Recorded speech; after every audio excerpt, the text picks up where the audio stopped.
Hello, bienvenue dans cette nouvelle vidéo. Aujourd'hui, je vous retrouve pour débuter un nouveau reading vlog. J'ai prévu une petite pile à lire là pour ce petit vlog puisque j'ai très envie d'avancer dans les services de presse que j'ai reçus récemment pour ne pas forcément les faire traîner. J'ai sorti du coup une pile de 4 titres que j'aimerais bien lire dans cette vidéo. Peut-être que ça va changer, est-ce que je lirai autre chose si jamais... Parce que je sais que je dois recevoir un autre service de presse bientôt. Donc peut-être que je vais switcher, je ne sais pas trop. Mais en tout cas, c'est les titres qui me tentent le plus en ce moment. Alors, pas mal de fantasy et un titre de romantasy ou d'urban fantasy même. Je suis pas sûre. Plus romantasy, il me semble pas que ça se passe dans notre monde à nous. Enfin bref, le premier titre qui me tente, c'est évidemment Catabasis de R.F. Kuang. J'ai pas encore pu le lire depuis que je l'ai reçu. Mais écoutez, il me tente vraiment trop, donc j'aimerais bien me poser pour enfin le démarrer. Je pense d'ailleurs peut-être démarrer cette vidéo vlog avec ce titre-là parce que j'ai très envie de le lire. C'est un titre où on va suivre deux étudiants qui vont partir en enfer, histoire de récupérer, de ramener en fait leur directeur de thèse. C'est à peu près tout ce que je sais. Clairement, je sais pas trop comment tout ça va se goupiller, mais écoutez, je fais confiance à R.F. Kuang puisque j'ai lu tous les autres titres d'elle qui sont sortis en français, j'ai vraiment tout aimé. J'ai très hâte de découvrir son dernier roman qui est sorti en français justement. Donc déjà pour ma première lecture, alors le titre qui est plus romantasy, c'est un titre que j'ai reçu des éditions Bookmark la semaine dernière, si jamais j'ai pas de bêtises, et c'est un titre qui parle de vampires. Voilà, donc c'est Le mercenaire et le fils de la nuit de Selena Morrigan. C'est un premier tome de série qui est la série Exil à la nuit éternelle. Et on va parler de vampires, donc clairement j'ai très envie de me faire mon propre avis sur ce titre-là. On nous marque qu'il y a un mercenaire qui s'appelle Seth qui est condamné à l'exil pour ses crimes. Sans attache ni remords, il est banni à la nuit éternelle, le royaume des vampires. Et donc il va y découvrir un monde hostile aux humains qui le réduit en esclavage. Il n'a alors plus qu'une idée en tête, s'enfuir pour retourner en territoire humain et se venger de ceux qui l'ont trahi. Et de ce que je comprends, il va croiser son mystérieux maître qui va être un allié inattendu et il va renouer avec des sentiments qui lui étaient devenus étrangers. Voilà, ça a l'air vraiment très cool, j'ai vraiment très hâte de lire ce titre là parce que j'adore les histoires qui parlent de vampires évidemment. Et je sais pas, j'aime vraiment beaucoup le résumé, j'aime vraiment beaucoup la couverture également, donc ça me tente plutôt pas mal. Et ensuite ces deux titres que je vous ai partagés dans le vlog précédent puisque je les ai reçus là cette semaine. Il y a tout d'abord Le souffle du dragon de Shannon Lee et Fonda Lee qui est un premier tome de duologie où on va parler un petit peu d'arts martiaux. Voilà, on va suivre June qui a 16 ans qui va participer au tournoi du gardien pour devenir le nouveau protecteur du rouleau du ciel qui est un artefact divin qui contient la sagesse du dragon.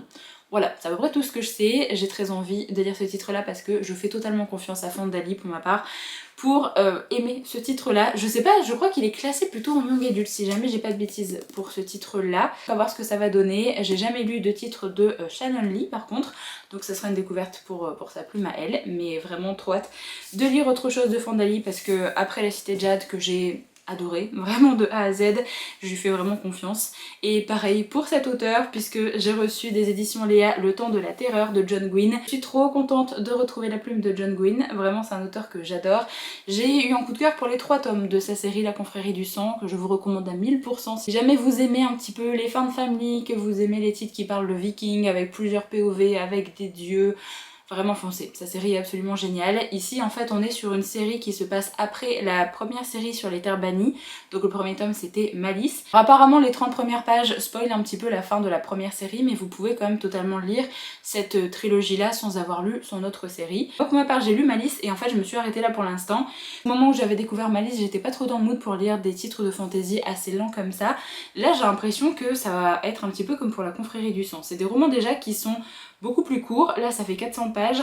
J'aime beaucoup en fait l'univers qu'il a créé pour les terres bannies, c'est juste que j'étais pas dans le mood pour lire quelque chose de très lent comme ça à l'époque où j'ai commencé Malice, mais je vais reprendre sa série justement à un moment donné, sauf que moi ça me dérange pas du tout d'être spoilée en fait de la fin de la première série parce que j'ai une mémoire de poisson rouge, donc je sais que si je reprends Malice d'ici 1 an et demi ou 2, j'aurais oublié. J'aurais oublié le spoil qui va m'être donné au début de ce tome là, donc il n'y a aucun souci pour ma part. Mais écoutez, ici on va parler de démons, on va parler de magie noire. Encore une fois, plusieurs points de vue, comme ce qu'il a l'habitude de faire dans ses romans de fantasy, et je trouve que vraiment John Gwynne il est génial pour faire des romans un peu chorales comme ça, avec plein de points de vue, avec des personnages très différents mais qui vont quand même finir par se rencontrer, potentiellement s'entraider.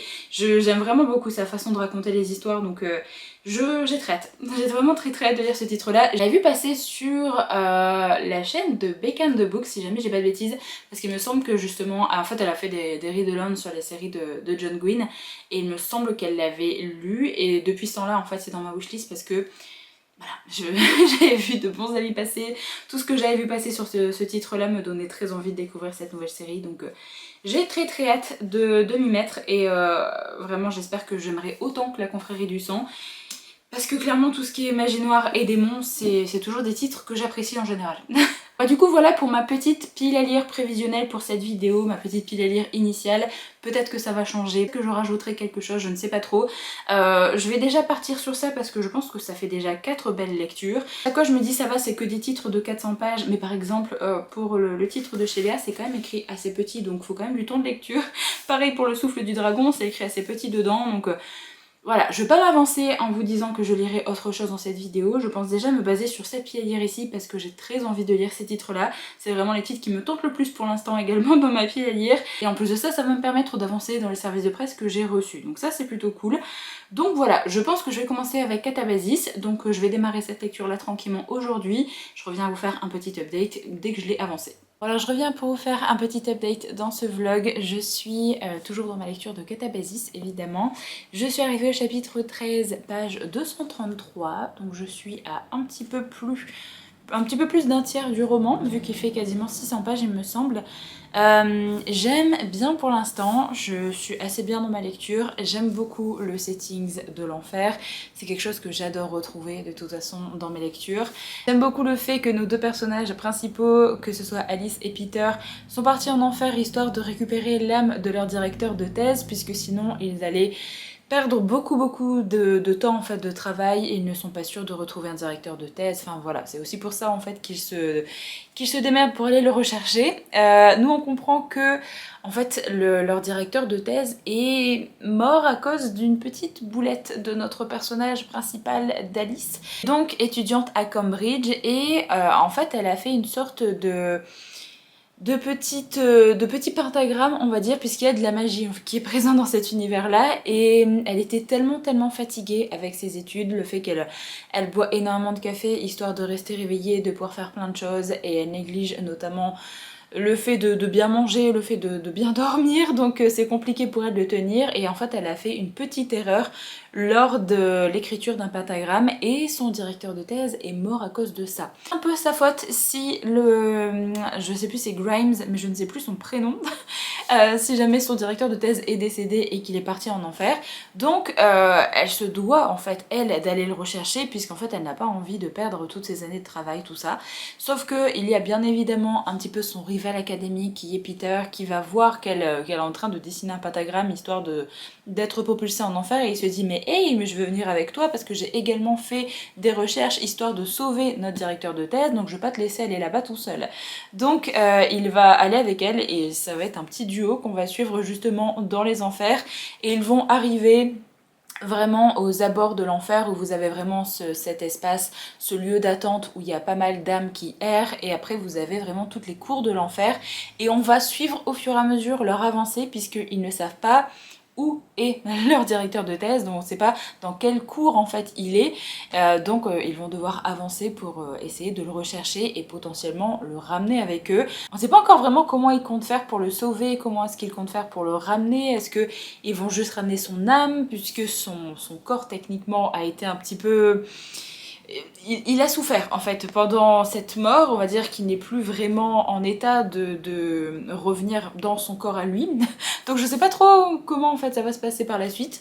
J'aime vraiment beaucoup toutes les réflexions que l'autrice peut faire sur l'enfer, sur la réincarnation, sur l'immortalité, sur également toutes les cours de l'enfer, donc on a différentes cours qui sont donc l'orgueil, le désir, l'envie, la colère, la violence, la cruauté, la tyrannie, et après vous avez la 8e cour, donc il y a vraiment beaucoup de sujets par rapport à ça à chaque fois, puisque à chaque fois qu'ils arrivent dans une nouvelle cour, on voit un petit peu pourquoi il y a des âmes qui sont bloquées dans telle ou telle cour, pourquoi est-ce qu'ils n'arrivent pas à avancer, pourquoi en fait il y a certaines âmes qui refusent d'avancer parce qu'ils ne veulent pas du tout subir cette réincarnation également. Enfin, il y a vraiment beaucoup de sujets comme d'habitude avec cette autrice qui sont abordés et qui sont vraiment très bien abordés, et juste des fois il y a une petite discussion entre nos deux personnages principaux et ça va amener des sujets et des réflexions. C'est toujours un petit peu philosophique, je trouve, ces romans, et j'aime vraiment beaucoup ça. Je suis juste un petit peu... Enfin, je suis pas forcément hyper hypée par l'histoire en général. Je préfère juste les discussions qui sont amenées au fur et à mesure de la découverte des cours et au fur et à mesure de l'avancée de l'histoire que vraiment l'intrigue même du roman. Genre vraiment, limite, je m'en fiche un petit peu qu'ils réussissent ou non à sauver leur directeur de thèse. Je suis pas forcément à fond au niveau de cette intrigue-là. Et bon, les personnages de Alice et Peter, bon, comme d'habitude, l'autrice fait des personnages qui sont très gris, très humains, qu'on a du mal forcément à aimer 100%. C'est vraiment comme dans Babel, comme dans Yellowface également. Je pense que Yellowface, c'était le livre où je me suis demandé en fait si jamais j'allais continuer l'histoire ou pas. Mais j'aimais tellement ce que l'autrice nous racontait et j'aimais tellement tout ce qui était autour en fait de l'intrigue que je me devais de continuer le roman. Mais j'avais tellement détesté le personnage principal de Yellowface. Elle nous fait vraiment des personnages où des fois c'est compliqué de les aimer, mais là vraiment j'aime beaucoup quand même l'histoire, j'aime beaucoup le settings de l'enfer, donc évidemment je vais continuer ma lecture. Je suis quand même très curieuse de voir un petit peu comment ils vont finir cette quête justement pour aller essayer de sauver leur directeur de thèse, mais en soi je trouve que le chemin un petit peu pour mener à cette conclusion là est quand même très très cool parce qu'on a tellement de réflexions, il y a tellement de choses qui sont abordées de la part de l'autrice. Il n'y a pas forcément beaucoup d'action, on a quelques petits moments où ça s'accélère un petit peu parce qu'il rencontre des créatures ou des formes un petit peu étranges en enfer, et donc évidemment il y a des petits moments où ça s'accélère un petit peu, mais c'est pas un livre où vous allez avoir beaucoup d'action, ça c'est clair. Mais voilà, pour l'instant c'est très cool, je suis très contente d'avancer dans ma lecture, donc je vais continuer ça là aujourd'hui. Je suis un petit peu plus d'un tiers, il va me falloir un petit peu de temps de lecture quand même. Alors je pense que pour le soir, je vais lire autre chose que Catabasis, puisque comme je vous l'ai dit, il y a quand même pas mal de réflexions, c'est très philosophique, et des fois le soir j'ai besoin d'un truc beaucoup plus léger. J'ai donc décidé de commencer une autre lecture que je démarrerai du coup dès ce soir. Là pour la journée, je vais avancer Catabasis à chaque fois, mais pour le soir, j'ai décidé de commencer Le Mercenaire et le Fils de la Nuit de Selena Morrigan. Je pense que ce sera une lecture parfaite pour le soir, puisque je pense que ce sera moins exigeant en fait au niveau du style d'écriture et au niveau des réflexions. Donc clairement j'ai très hâte de commencer celui-là parce qu'on parle de vampires, j'ai vraiment très hâte. J'espère vraiment que je vais aimer parce que vraiment le résumé me hype de fou. Donc voilà, en plus vraiment la couverture, j'aime vraiment trop, elle est trop belle. Donc bref, je vais continuer du coup mes deux petites lectures, enfin je vais continuer Catabasis et je vais très certainement commencer ça ce soir. Donc je pourrais vous faire un premier update, je pense, la prochaine fois que je viendrai vous voir.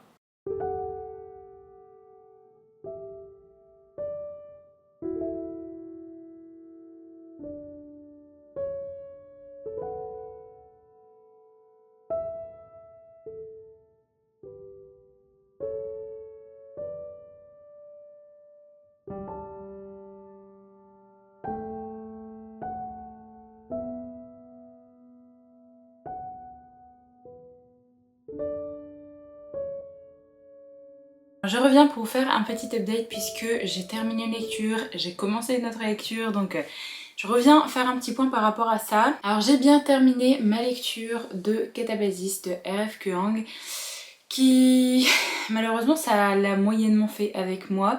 J'étais assez hypée sur le début. Quand je suis venue vous voir la dernière fois pour vous parler un petit peu du roman, j'aimais bien ce que je lisais, j'étais plutôt bien dans l'histoire, j'étais pas forcément à fond, mais voilà, c'était quand même une bonne lecture et je dois dire que c'est pas forcément mon titre préféré de l'autrice. J'ai aimé tout ce que j'ai lu d'elle pour l'instant, j'ai aimé les deux premiers tomes de la série La Guerre du Pavot, j'ai aimé Babel, j'ai aimé Yellowface, et malheureusement, eh bien, ce sera le titre que j'ai le moins aimé de cette autrice. Alors que clairement, si on m'avait dit que c'était le titre qui se passait en enfer que j'aurais le moins aimé, j'aurais pas cru, parce que c'est vraiment un setting que j'adore retrouver dans les romans. L'ambiance globale m'a quand même beaucoup plu dans ce titre-là. C'est juste le reste qui m'a un peu moins plu. J'ai perdu l'intérêt en fait de ma lecture au fur et à mesure. Je me suis un peu ennuyée vers la fin, j'étais quand même assez contente que le livre se termine. Ce que j'aime beaucoup avec cette autrice, que j'ai beaucoup aimé dans Babel notamment, c'est que l'autrice adore amener des réflexions un petit peu philosophiques sur plein de sujets différents de la vie, plein de sujets qui sont liés à l'univers du roman, mais là en fait j'ai trouvé que c'était trop. J'ai trouvé que c'était beaucoup trop de réflexions. J'aimais beaucoup ça au début de ma lecture, mais en fait au fur et à mesure je me suis aperçue que Ce qui fait qu'au final, je m'en fichais un peu de l'histoire principale, je me fichais de ce qui arrivait à Alice, je me fichais de l'intrigue globale du récit parce que j'étais pas attachée plus que ça en fait au personnage, j'ai pas été captivée par rapport à l'intrigue de cette histoire, j'ai trouvé que c'était un peu plat et que je sais pas, j'étais pas à fond dans le roman, il y avait rien en fait qui me tenait en haleine. J'ai bien aimé Settings de l'enfer, mais j'ai trouvé que l'autrice, elle aurait pu faire encore un peu plus en fait au niveau de ce settings là justement.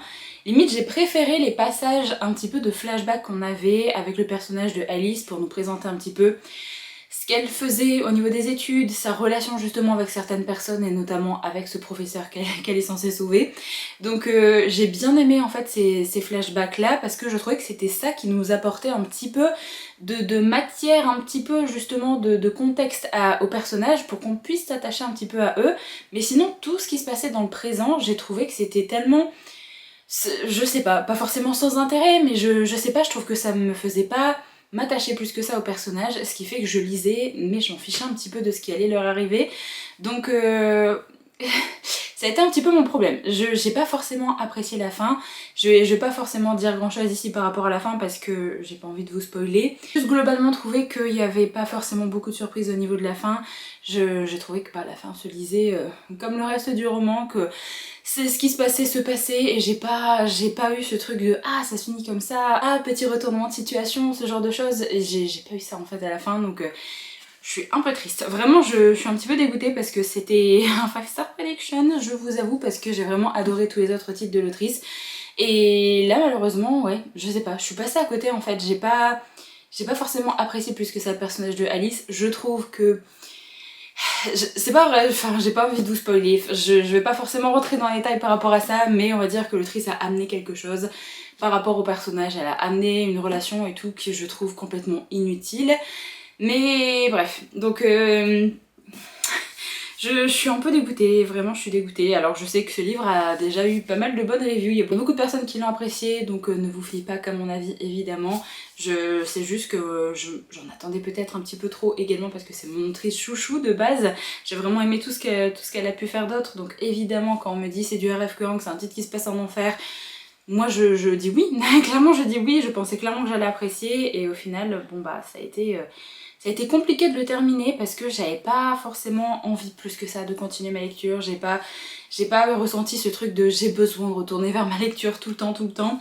Donc je suis très contente de l'avoir enfin terminé pour tout vous dire, donc voilà, c'est pas forcément le meilleur des sentiments quand on est contente de terminer une lecture pour passer à autre chose. Cette lecture était pas forcément extraordinaire. Donc bref, petit flop un petit peu pour moi quand même parce que j'en attendais vraiment beaucoup. Il y a quand même des choses que j'ai apprécié quand même vachement de réflexion que l'autrice a pu faire. J'ai apprécié quand même le setting de l'histoire même si je m'attendais à plus en fait au niveau justement de l'enfer, au niveau de ce qui se passait là-bas. Mais ouais, les personnages ça l'a pas trop fait, l'intrigue globale je me suis un petit peu ennuyée, j'étais pas forcément hypée plus que ça par cette intrigue et la fin m'a pas convaincue vraiment donc... Voilà pour ma première lecture, ce qui fait que j'ai bien démarré le titre que je vous présentais la dernière fois, qui est un premier tome de duologie normalement. Le titre de la série c'est Exil à la nuit éternelle et le premier tome c'est Le mercenaire et le fils de la nuit de Selena Morrigan qui est sorti aux éditions MXM Bookmark. Je l'ai quand même bien avancé pour l'instant, je trouve que ça se lit vraiment tout seul, j'en suis à la page 127 au chapitre 10.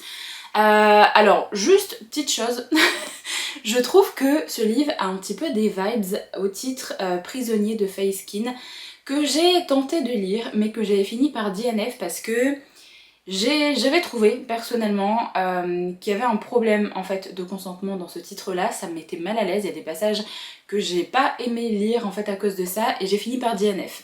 Voilà, je sais que c'est une série que beaucoup de personnes ont appréciée, je vous en avais parlé justement que j'avais tenté et que... il y a plein de choses qui m'ont pas forcément plu justement au niveau des personnages et au niveau de ce qui se passait.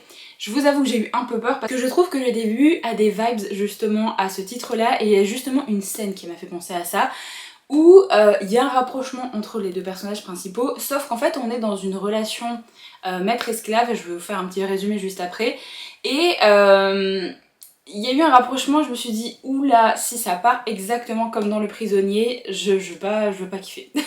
Et ça va, l'autrice a bien fait les choses, là justement, elle est pas partie trop loin, j'ai bien aimé sa façon justement qu'elle a eu d'amener justement cette scène là. C'est une scène sur un cheval, si jamais vous avez la ref de Prisonnier et si jamais vous lisez ce livre là à un moment, je pense que vous verrez un petit peu les similitudes. Mais oui, j'ai eu peur, mais ça va. Donc je suis très contente, je suis rassurée pour l'instant parce que j'ai pas envie en fait de lire un titre où le consentement c'est un petit peu... Voilà. Dans cette histoire, on va suivre le jeune homme juste ici qui s'appelle Seth, qui vivait dans le monde des humains, enfin dans la partie humaine de ce monde-là, et il a été mis en justice par rapport à son travail, on va dire de mercenaire qu'il faisait. Il a été jugé coupable, a été condamné à l'exil, donc il va devoir quitter la partie des humains pour aller dans une des autres cours en fait qui sont à l'extérieur justement de la partie humaine. Il ne sait pas trop où il va aller puisqu'en fait on le condamne juste à l'exil et en fait il ne sait pas s'il va finir chez les sorciers, chez les loups-garous, chez les vampires, enfin voilà, ça peut être dans plein de cours différentes et il va finir justement dans la cour des vampires. Être amené justement là-bas, il va être présenté à des maîtres en fait, à des vampires et il va y avoir un vampire qui est cet autre monsieur juste ici qui va accepter de le prendre en tant qu'esclave. Le nom de ce vampire c'est Darkan et il a déjà plusieurs humains en fait qui sont chez lui et qui font un petit peu les basses besognes justement, qui préparent à manger et qui font un petit peu les trucs de la maison tout simplement, qui sont ses domestiques. Et on comprend que de base en fait ils prennent justement des humains comme ça pour se nourrir d'eux et en fait ils les laissent vivre. Seth pensait clairement qu'il allait être tué instant dès qu'il allait arriver dans le monde des vampires parce qu'il se dit qu'ils allaient justement être mis en pâture et que les vampires allaient venir prendre, les acheter, peu importe, pour uniquement les vider de leur sang et sa vie allait s'arrêter là. Seth pensait clairement qu'il allait mourir dès qu'il allait arriver dans ce monde des vampires. Donc c'est pas trop le cas. Là maintenant il va être un petit peu en tant qu'esclave pour ce vampire et on va voir un petit peu ce qui va lui arriver notamment chez ce vampire là-bas. Alors ce vampire a pris Seth assez tôt parce que normalement les humains restent avec un autre vampire qui les forme on va dire, qui casse un petit peu leur volonté pour qu'après ils puissent être un peu plus dociles on va dire avec les autres personnes vampires qui vont venir les chercher. Seth n'a pas eu ce moment là donc en fait il est vachement zagué par rapport à ce qui se passe, il n'hésite pas à répondre justement à ce vampire. Mais il va vite s'apercevoir qu'il ne fait pas le poids face à un vampire et il va également avoir une sorte de marque d'esclave d'apposer sur lui.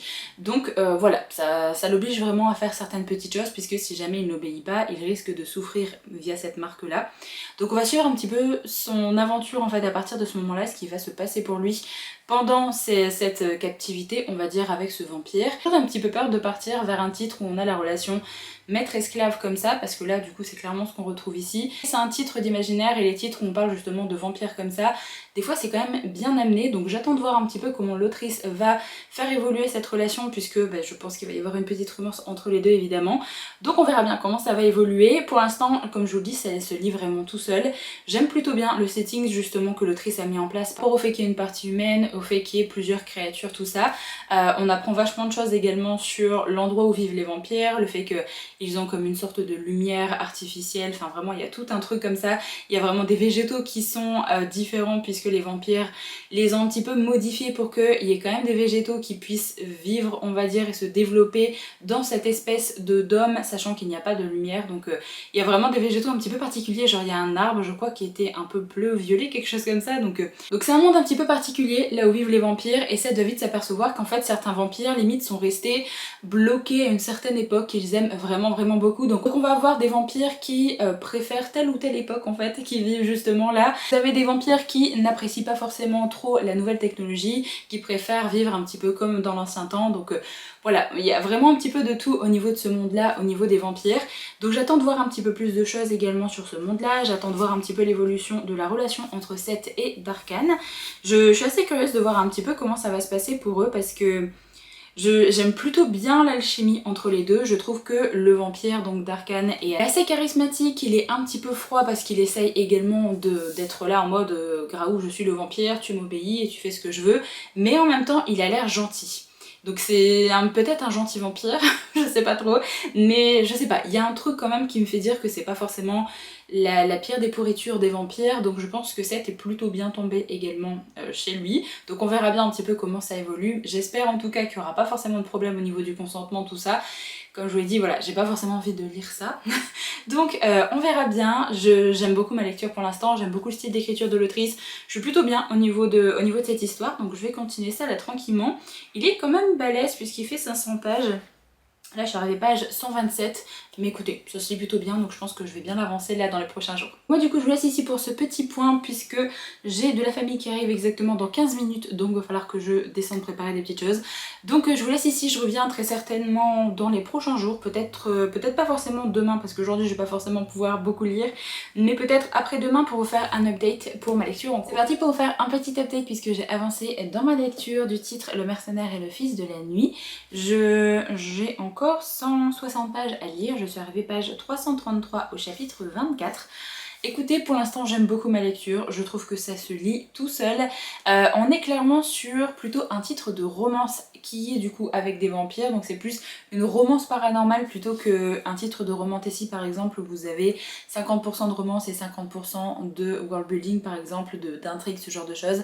Là la romance est vraiment principale, c'est clairement le sujet du roman et j'aime beaucoup parce qu'en soi j'aime beaucoup l'alchimie entre les deux personnages et je trouve que l'autrice clairement a tellement bien écrit plusieurs scènes de tension entre les deux, mais vraiment il y a des scènes, c'est tellement bien écrit, il y a vraiment des petits rapprochements, des effleurements, des joutes verbales, vraiment j'adore ça. Je trouve qu'elle a vraiment mis l'accent sur ce côté un peu tension qui monte au fur et à mesure là du roman. J'aime vraiment beaucoup ça. Alors c'est pas vraiment un slow burn puisque les événements vont quand même assez vite, mais j'aime vraiment beaucoup la relation entre les deux, il y a une très chouette alchimie. J'aime beaucoup la façon dont le vampire d'Arcane a justement évolué et en fait il s'est passé des petites choses et j'attends d'avoir des réponses par rapport à certaines petites choses puisque il a quand même changé de caractère suite à un événement et je me demande un petit peu ce qui s'est passé, donc j'espère qu'on aura des réponses par rapport à ça avant la fin du roman. Mais écoutez, vraiment si vous voulez une bonne romance avec un vampire, une bonne romance paranormale où du coup il y a une bonne tension entre les personnages, où vraiment il y a plusieurs fois où il y a plusieurs moments où les personnages se rapprochent de façon très subtile comme ça, des mains qui traînent, des petites allusions, des joutes verbales. Si jamais vous aimez ce genre de choses dans les romances, vraiment je pense que ça va vous plaire. J'aime vraiment beaucoup les personnages. J'aurais aimé peut-être un petit peu plus avoir vraiment une intrigue par rapport à ce premier tome, puisque là on suit juste vraiment ce qui se passe pour notre personnage de Seth une fois qu'il est arrivé chez les vampires et va découvrir un petit peu que voilà, il y a quelques petites problématiques également au niveau du clan des vampires, mais il n'y a pas forcément beaucoup d'intrigue. C'est vraiment un titre qui se lit vraiment comme une romance et j'aime vraiment beaucoup ça également, ça se lit vraiment tout seul, mais j'aurais aimé peut-être un petit peu plus au niveau de l'intrigue en fait de ce roman. Peut-être que pour les dernières pages qu'il me reste à lire pour terminer ce roman, on aura une petite intrigue, quelque chose qui va nous poser des bases pour le tome 2, puisque c'est un premier tome de duologie, donc je me demande un petit peu ce qui va se passer également dans cette suite. Mais en tout cas j'ai vraiment hâte de terminer ce roman parce que je suis vraiment bien avec les personnages, donc je vais continuer ça tranquillement. Et alors si jamais, parce que là aujourd'hui j'ai le temps de me poser pour lire, donc j'aimerais bien terminer ce titre là, ça va être ma mission de terminer Le mercenaire et le fils de la nuit. Et alors après j'aimerais bien commencer du coup directement dès demain, donc je vous présente quelle lecture va m'accompagner puisque j'ai très envie de partir vers le John Gwynne. J'ai très envie de partir vers le temps de la terreur, c'est vraiment le titre qui m'attire le plus là pour l'instant. J'ai très hâte de retrouver sa plume, j'ai très hâte de retrouver l'univers un petit peu des terres bannies, donc voilà, j'ai vraiment très hâte de me lancer dans ce titre là. J'espère vraiment que ça va autant me plaire que pour sa série La Confrérie du Sang, que j'ai vraiment adoré. Donc on verra bien, mais je pense que ce sera du coup ma prochaine lecture. C'est quand même un bon 400 pages et c'est quand même des grandes pages avec les éditions Léa, donc ça va me prendre un petit peu de temps de lecture, mais j'ai juste trop hâte de retrouver la plume de cet auteur, vous pouvez pas savoir. Donc voilà, je pense clairement que ce sera la lecture que je vais démarrer et dès demain matin, une fois que j'aurai bel et bien terminé ce titre là. Juste entre nous, autant vous dire que si jamais le John Gwynne est une déception comme l'a été Catabasis de R.F. Kuang, je vais péter un câble parce que clairement c'est l'un de mes auteurs chouchou aussi, donc je croise les doigts pour que je n'ai pas la même expérience qu'avec Catabasis. Alors j'ai terminé ma lecture du titre Le Mercenaire et le Fils de la Nuit. J'ai beaucoup aimé ma lecture. J'ai vraiment beaucoup aimé les petits éléments de fin également qui donnent très envie de lire la suite. Je regrette juste qu'on n'ait pas forcément une plus grosse intrigue, vraiment un petit peu plus de péripéties, qu'on n'ait pas eu un peu plus de peps au fur et à mesure du roman, puisque en fait j'ai trouvé que au niveau de la romance entre les personnages, à un moment c'était limite un huis clos. Chez justement Darkhan, et on avait juste l'avancée de la relation entre les personnages, l'avancée de la romance, et on n'avait pas forcément beaucoup d'autres choses en fait qui rentraient en jeu, donc il m'a manqué un petit peu d'un but en fait au niveau de l'histoire. Au niveau de la fin c'était plus intéressant parce que on voit également d'autres vampires, on voit d'autres petites problématiques, mais j'avoue qu'il m'a manqué un petit peu de peps quand même dans le roman. Mais sinon j'ai vraiment adoré la romance, j'ai adoré la relation entre les personnages. Vraiment l'autrice a très bien réussi à écrire vraiment ces scènes de tension, c'était vraiment très chouette. Il y a un peu de smut également dans le roman, je tiens à préciser, mais c'est vraiment bien écrit. J'ai vraiment bien aimé, j'ai adoré les personnages, j'ai adoré la relation entre les deux. J'ai vraiment très hâte de voir ça évoluer également dans le tome 2, et j'ai hâte de voir un petit peu qu'est-ce que l'autrice va faire du coup dans cette suite. De toute façon, vu de la fin du premier tome, je sais un petit peu comment va démarrer le tome 2, mais après je me pose plein de questions de qu'est-ce qu'elle va nous raconter dans la suite. Donc bref, c'était une très chouette lecture, je regrette pas du tout de l'avoir découvert. C'est une autrice clairement que je continuerai à suivre puisque j'ai vraiment beaucoup aimé sa plume, je trouve que ça se lit tout seul, on rentre très facilement dans l'histoire, on est très bien avec les personnages. Comme je vous l'ai dit, j'ai beaucoup aimé sa façon de décrire certaines scènes, donc c'était chouette. Voilà pour ma petite lecture vampirique, c'était très chouette, c'était la dernière lecture qui m'a accompagnée durant ce mois de mars. Là maintenant ce sera des petites lectures pour le mois d'avril, vu que alors je tourne cette vidéo, nous sommes le 1er avril, donc je vais démarrer le titre de John Gwynne là aujourd'hui. Je reviendrai vous faire des petits retours dès que je l'ai un petit peu commencé.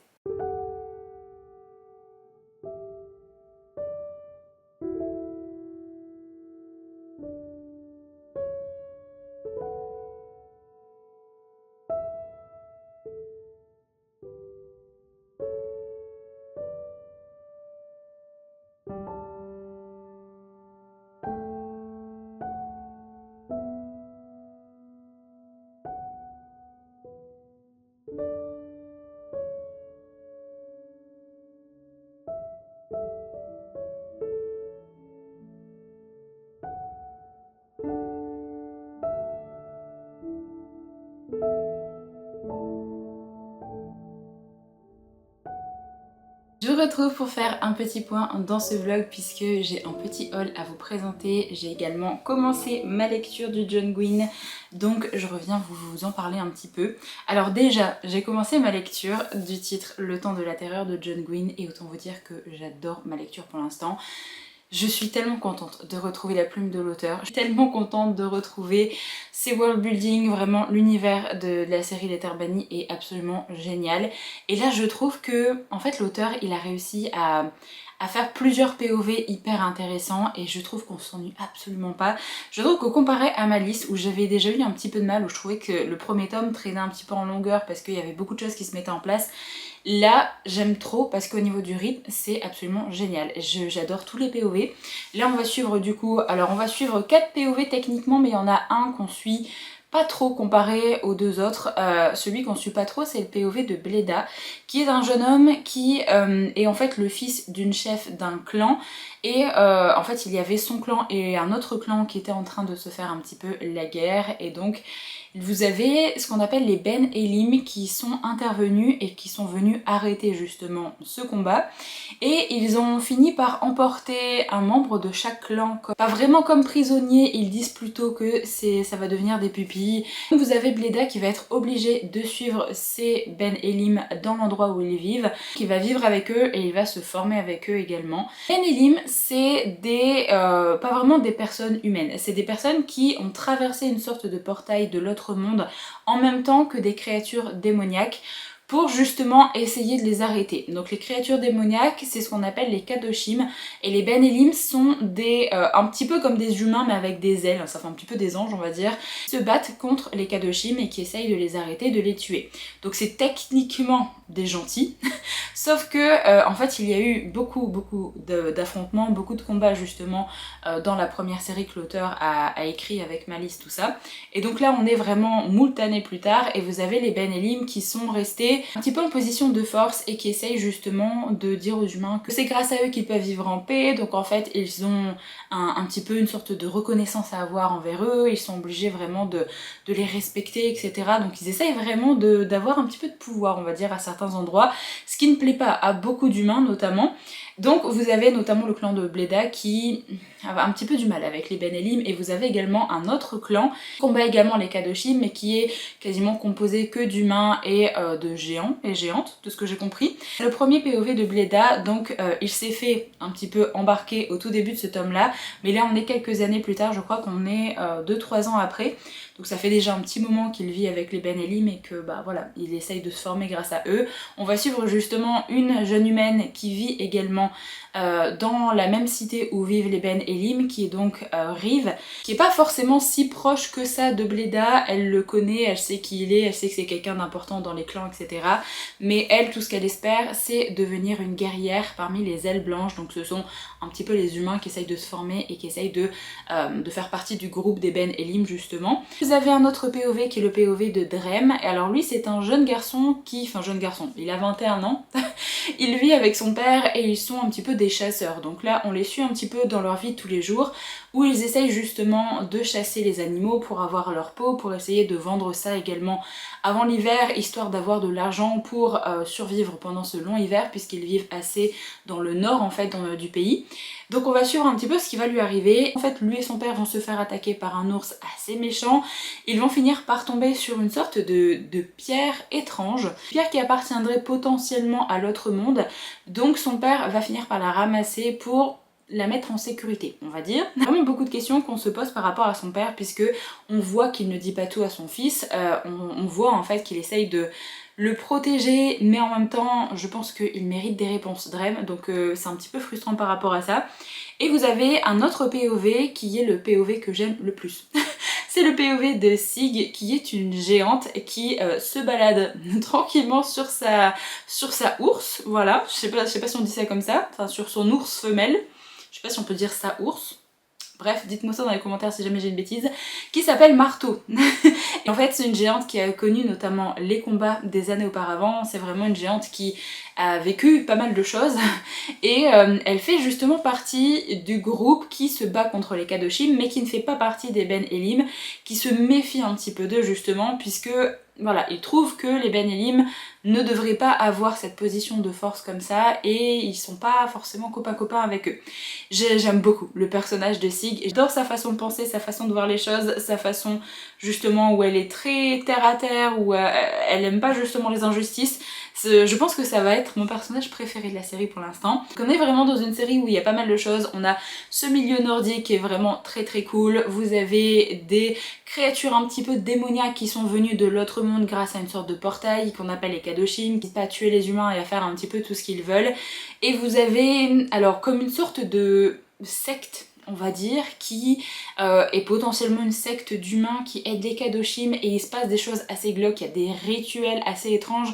Donc on a un côté assez creepy, assez démoniaque comme ça qui est abordé, qui me plaît énormément. Vraiment j'aime beaucoup, je suis hyper curieuse d'apprendre encore plus de choses sur ça. Et du coup vous avez ces espèces d'anges ailés qui sont les Ben Elim, qui essayent justement de continuer de combattre les Kadoshim et de vraiment terminer leur espèce, mais en même temps qui essayent de me prendre un petit peu la mainmise sur les humains qui vivent là, qui essayent justement de faire un petit peu leur commandant, qui essayent d'imposer leurs lois, et ça plaît pas à tout le monde. Donc vous avez une petite situation assez tendue quand même, et c'est hyper intéressant, j'aime vraiment beaucoup. Alors pour l'instant il y a des POV qui ne se croisent pas du tout, je sais pas du tout par exemple comment le personnage de Drem va finir par potentiellement rencontrer les autres personnages qu'on suit. Enfin je pense que pour l'un des personnages, je pense que je sais, puisqu'on a eu des petites réponses, mais je vous dis pas les petites réponses qu'on a eues. Mais j'aime vraiment beaucoup. Pour l'instant c'est une très bonne lecture. Je suis arrivée page 200 tout pile, au chapitre 21, voilà. Donc il me reste, je crois que je suis à 50%. Il fait 410 pages. quasiment 50% à 5 pages près. J'adore ma lecture pour l'instant, c'est vraiment un régal de retourner dans un titre de John Gwynne. J'aime vraiment beaucoup comment il écrit les personnages, comment il développe un petit peu son univers, et vraiment au niveau du rythme, on s'ennuie pas, on a envie d'avancer dans tous les POV. Je suis vraiment hyper curieuse d'avancer encore plus dans ce titre-là. En plus de ça, pour le personnage de Sig, notre géante, elle se bat également contre les Kadoshim, mais elle est également accompagnée d'une sorte de corbeau blanc qui parle, qui s'appelle Rab, et j'aime trop, voilà, j'aime beaucoup son petit personnage également. Enfin bref, voilà pour mon début de lecture. Je vous l'avais déjà dit quand j'avais lu par exemple sa série La Confrérie du Sang, mais vraiment je trouve que John Gwynne c'est un très très bon auteur si jamais vous voulez débuter en fantasy, parce que ça se dévore. Il explique vraiment très très bien son univers, il fait des personnages hyper attachants. Je peux que vous conseiller les séries de John Gwynne parce que c'est clairement devenu l'un de mes auteurs chouchous en fantasy. J'aime vraiment beaucoup ce qu'il peut amener dans ces séries, donc je croise les doigts pour que ça continue comme ça, parce que si c'est le cas, ça va être un nouveau 5 star de l'auteur. J'aime trop, voilà. Que voulez-vous que je vous dise, je passe un super bon moment de lecture, donc je vais continuer ça là tranquillement aujourd'hui parce qu'on est dimanche, je vais pouvoir me poser pour avancer un petit peu dans ma lecture. Et du coup pour le petit haul que j'ai à vous faire, j'ai 2 livres à vous présenter puisque je suis passée en librairie cette semaine, notamment pour l'achat d'un titre, puisque avec les personnes qui me suivent sur Patreon, je fais une petite lecture commune très très chill là pendant une petite semaine pour lire ce titre là. Donc j'ai commencé d'ailleurs ma lecture commune hier, donc en fait là ce week-end c'est un petit peu...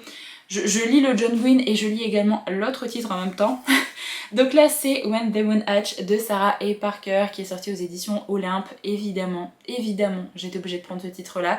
C'était vraiment l'une des sorties que j'attendais le plus, donc je suis méga contente d'avoir pu le trouver en librairie. C'était le seul et unique exemplaire qu'il est resté. Je suis allée le jour de sa sortie, juste après midi, je crois qu'il était 13h, quelque chose comme ça. Il restait qu'un seul exemplaire. Donc je sais pas si toutes les personnes aux environs étaient venues chercher leur exemplaire le matin, ou alors si c'est la librairie qui n'avait pas pris beaucoup d'exemplaires. Mais écoutez, je suis repartie avec le seul et unique exemplaire qui restait et je suis trop contente de l'avoir trouvé.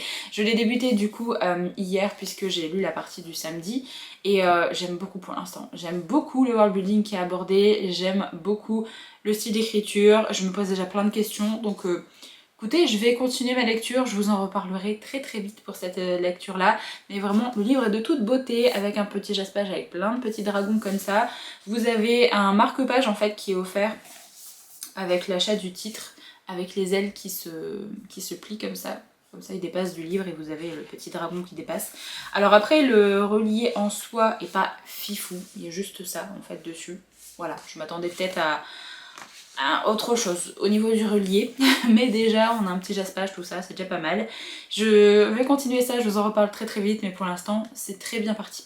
Et enfin, l'autre titre qui est également sorti en cette première semaine du mois d'avril, c'est un titre que j'avais envie de me prendre depuis sa sortie en VO. C'est, je crois... Non, j'ai peur de dire une bêtise, je pensais que c'était une trilogie mais je suis pas sûre à 100%. Donc c'est le titre Direband de Sable Sorensen, je ne suis toujours pas sûre à 100% de comment on prononce ce nom-là. C'est la série The Walls of Rune, c'est le premier tome, le deuxième tome va sortir dans pas longtemps je crois en VO. J'ai trop hâte de lire ce titre-là parce qu'on va parler de loup géant. Voilà, déjà rien que ça me tente. Là on parle de dragon dans When the Moon Hatch, là on va parler de loup géant. J'aime beaucoup les créatures en ce moment, donc voilà, je suis plutôt contente. Donc c'est un format broché qu'ils ont pu faire. C'est la même maison d'édition qui avait sorti Alchemize, donc c'est un format gigantesque, vraiment. Regardez la différence avec When the Moon Hatch. When the Moon Hatch, c'est un relié. Et Direband, c'est un brochet, il est vachement plus grand. Donc vraiment des très très grands livres qu'ils font. Bah, je crois que c'est pareil que pour Léa, au final. C'est les mêmes tailles que les éditions Léa. Donc sachant que les éditions Léa, je pense que c'est les livres que j'ai qui sont les plus grands. Ou alors les Brajlon sont aussi grands que ça. J'arrive pas à me représenter les Brajlon à côté. Enfin bref, tout ça peut dire que le livre était très très grand quand je l'ai pris à côté de When the Moon Hatch, alors que c'est un relié et que techniquement je m'attends à ce que le relié soit plus grand. Bref, je suis très contente d'avoir pris ce titre là. On a un petit jaspage également de toute beauté. Le livre est très beau en soi, il est très bleu comme ça, j'aime vraiment beaucoup. En fait, de ce que je me rappelle, on va suivre notre personnage principal de Mérine qui va... en fait, il y a sa sœur qui va être enlevée par des monstres immortels que son royaume combat depuis des siècles, et du coup elle veut aider sa sœur, elle veut essayer de voir si elle est encore en vie potentiellement, et donc elle va s'engager dans l'armée et elle va devoir subir des épreuves pour potentiellement se lier à une louve sauvage. Voilà, donc ça a l'air hyper cool. Donc petit moment un petit peu où elle va subir des épreuves, où elle va être dans une sorte d'académie, peut-être quelque chose comme ça, un côté un petit peu militaire, et vous avez justement cette quête de, elle va essayer de voir si sa sœur est encore en vie, qui sont ces monstres immortels, ce genre de choses. Ça a l'air très cool. Vraiment, j'ai très hâte de le lire, donc j'espère que je pourrai me le caser dans pas longtemps, parce que là, c'est une énorme briquette, hein. Vraiment, il fait 724 pages. Après, c'est écrit assez grand.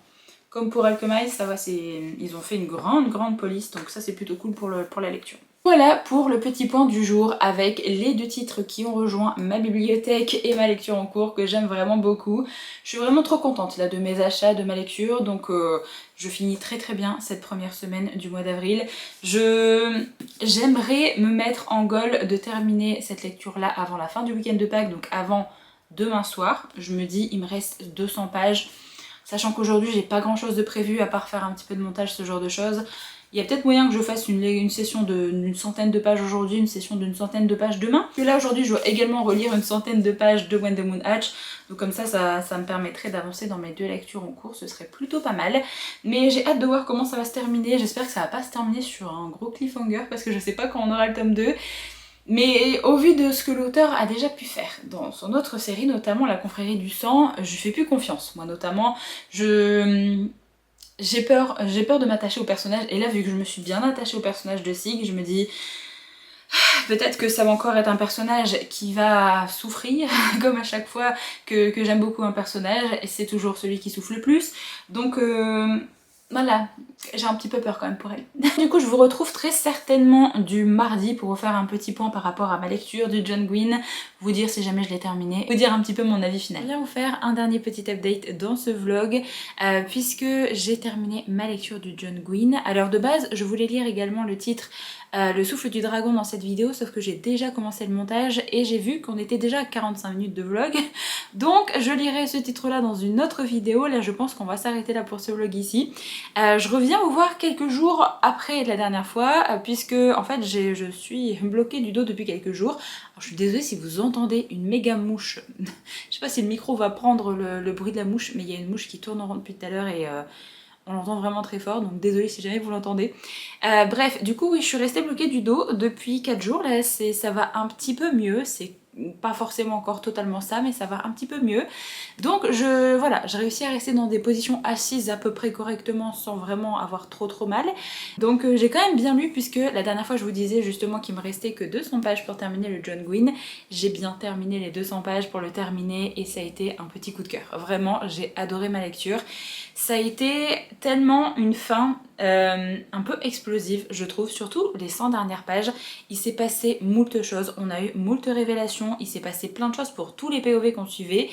Écoutez, j'ai déjà eu le cœur brisé avec ce premier tome, vraiment, cet auteur à chaque fois que j'apprécie des personnages, à chaque fois que je pense que certaines choses vont se passer d'une certaine façon, il finit par me surprendre et il finit par me briser le cœur, donc c'est déjà ce qu'il avait pu faire dans La Confrérie du Sang. Écoutez, là déjà dès le premier tome de cette série, rebelote. Donc je suis un petit peu dévastée quand même de ce qui s'est passé à la fin. Mais vraiment la fin, surtout sur l'un des personnages, il y a vraiment une petite révélation qui m'a laissé un peu sur le cul. Je m'y attendais vraiment pas. Donc j'ai trop envie de lire la suite concernant son POV. Donc franchement, je peux que vous conseiller cette série également si jamais vous avez déjà lu du John Gwynne. De toute façon, vous allez retrouver sa patte, vous allez retrouver ses univers, vous allez retrouver ses personnages hyper charismatiques, hyper attachant. Si vous aimez les univers nordiques, de toute façon je vous conseille cet auteur à 1000% également. Si jamais vous hésitiez à vous lancer dans les titres de cet auteur, vraiment n'hésitez plus, parce que clairement moi j'ai vraiment adoré. J'ai eu un gros coup de cœur pour les 3 tomes de La Confrérie du Sang. Là j'ai un coup de cœur pour ce titre là. Alors avec son autre série sur les terres bannies, ça n'a pas forcément matché dès le départ, mais de ce que j'ai vu en fait, le premier tome, il y a beaucoup de personnes qui ont un petit peu de mal parce que c'est lent, parce que ça met du temps à démarrer un petit peu, mais pour les tomes d'après ça s'améliore. Je pense que je finirai par retourner vers sa série, sa première série justement sur les terres bannies un petit peu plus tard, et que je vais m'accrocher sur ma relecture du tome 1 histoire de potentiellement mieux aimer après les prochains tomes. Mais là clairement rien qu'avec le premier tome ça l'a fait, j'ai été embarquée dès le départ. Je trouve qu'il y a un très bon rythme dans ce premier tome et vraiment il y a plein de petites choses qui se passent. Il y a vraiment un côté assez sombre, assez, comme je vous l'ai dit, un petit peu démoniaque. Il y a vraiment des personnes qui s'allient justement à cette espèce là, fait que ça amène vraiment une ambiance super chouette, une ambiance un petit peu creepy même des fois, et c'était trop bien. Vraiment, je peux que vous conseiller cette série. J'ai déjà hâte d'avoir la suite entre les mains, j'ai déjà hâte d'avoir le tome 2 entre les mains. J'aimerais vraiment trop pouvoir rencontrer l'auteur à un moment donné pour faire dédicacer mes romans de lui, parce que c'est vraiment l'un de mes auteurs chouchous en fantasy, et j'ai l'impression qu'il prend quand même beaucoup plus son temps que d'autres auteurs américains par exemple pour les dédicaces, donc je pense que ça peut être une très chouette expérience de le voir à un moment donné dans un salon ou dans une librairie, ou très potentiellement invité pour une dédicace, ce serait vraiment trop bien.